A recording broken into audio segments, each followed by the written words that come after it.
Thumma sudah kita bahas kurang lebih 1,5 jam tadi. Ini 10 menit saja terakhir. Amatahu.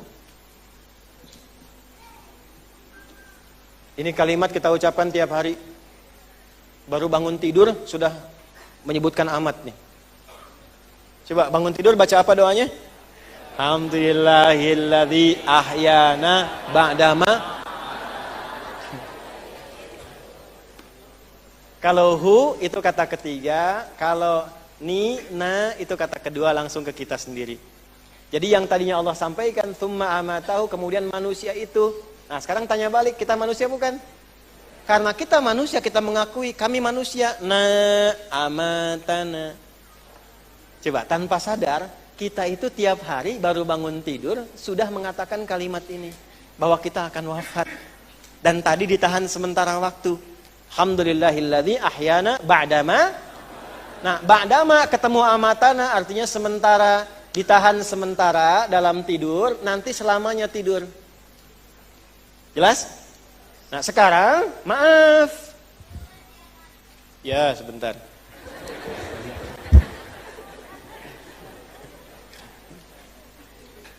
Kemudian mewafatkannya. Caranya bagaimana Allah mewafatkan kita? Nah, kalau sudah tahu caranya, persiapkan menjemput cara itu. Kita tahu cara hidup, tapi nggak belajar cara wafat, susah nanti. Bapak tahu cara ke sini, nggak tahu cara pulang, susah. Hah? Nah, ini kan kita belajar cara hidup kan? Sekolah itu untuk apa? Untuk hidup kan? Dari mulai TK, sekarang malah PAUD. PG dulu, ya, KB pun ada 2, KBA, KBB. Udah itu TK, TKA, TKB. SD sampai 6 kan?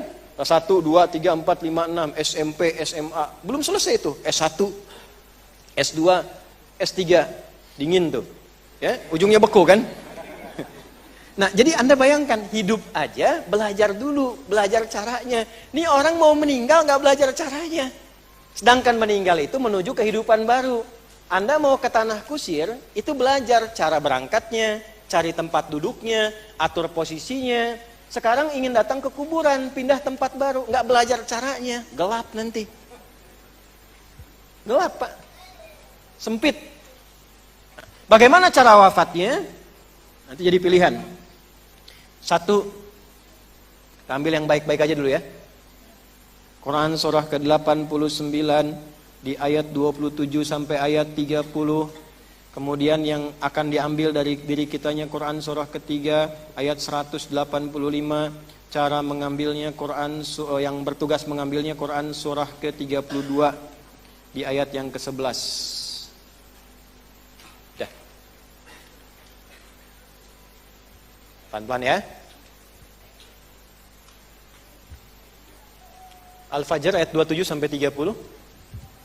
Ya ayyatuhan nafsul mutmainnah irji'i ila rabbiki radiyatan fadkhuli fi ibadi wadkhuli jannati. Baik.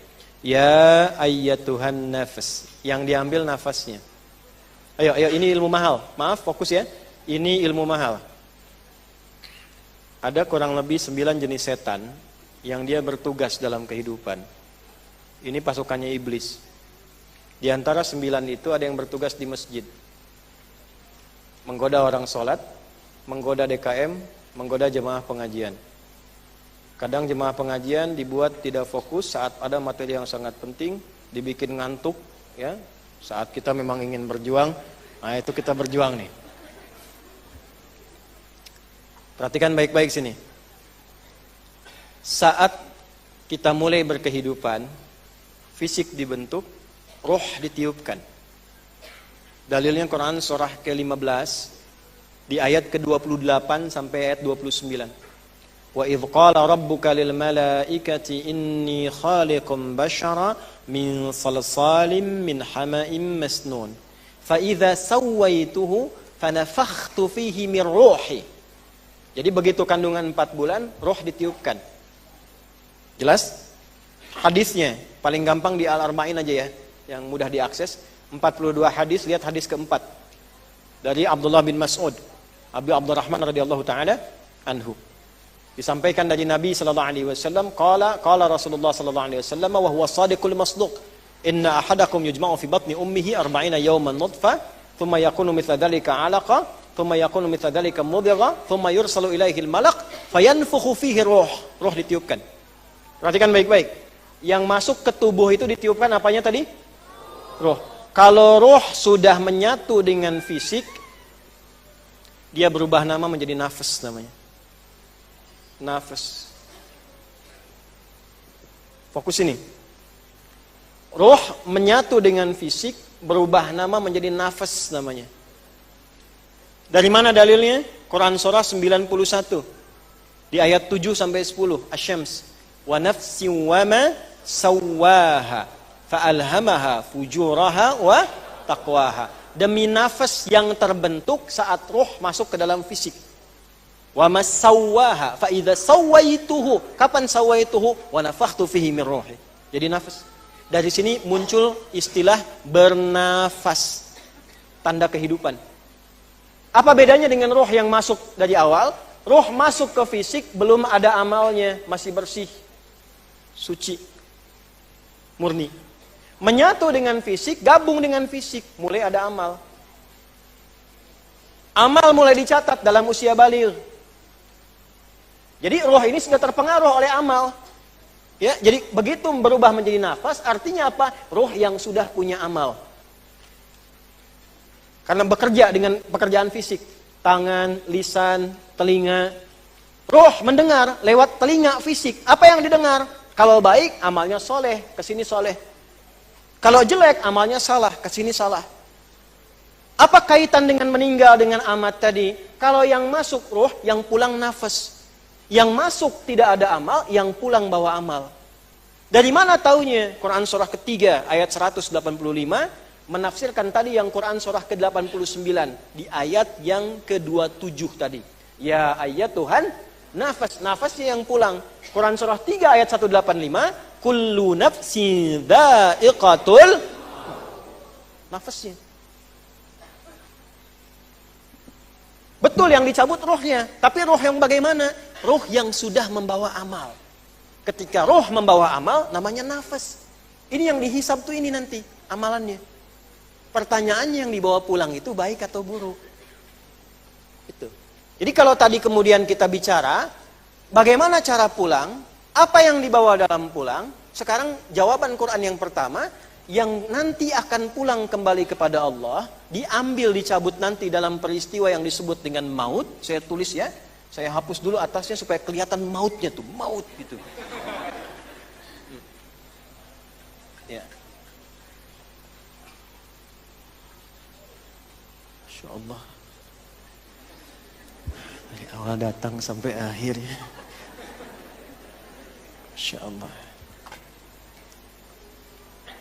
Kelihatan Bu? Nah, masih terserah Ibu lah. Maut.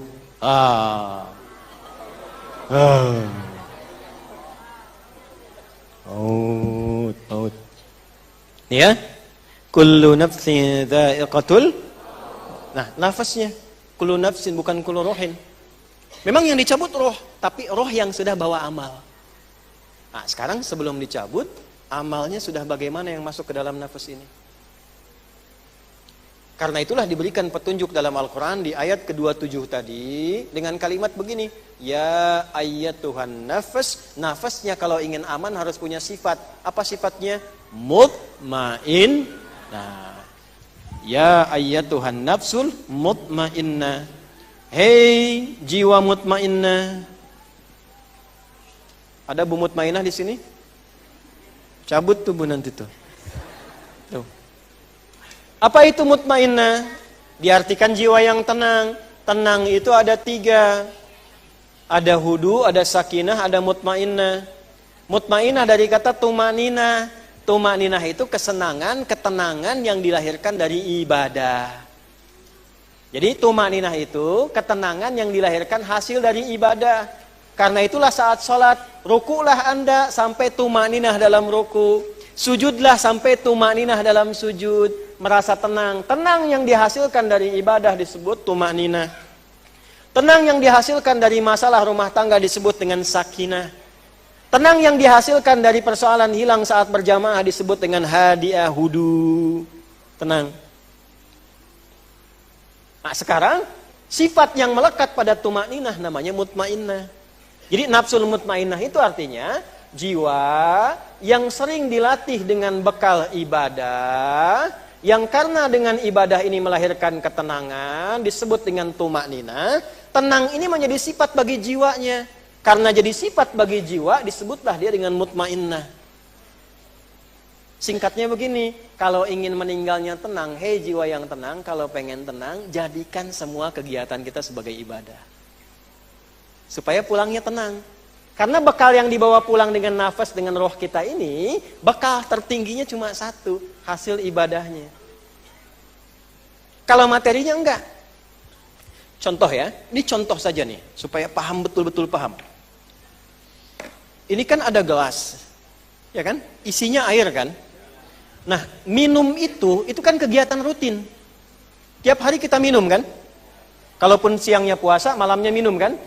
Nah sekarang bagaimana caranya minum ini jadi ibadah? Sebentar. Kalau sudah tahu kita tutup ya. Ini bendanya tidak ikut ke akhirat. Jangankan ke akhirat, fa'akbarah ke kuburan pun makbarah ini nggak ikut gelas. Ya, ibu punya suami, punya gelas khusus biasanya minum kan? Saat meninggal dimakamkan sama gelasnya nggak? Nggak kan? Ya, ini airnya kalau diminum keluar lagi jadi kotoran. Selesai, ini nggak ikut.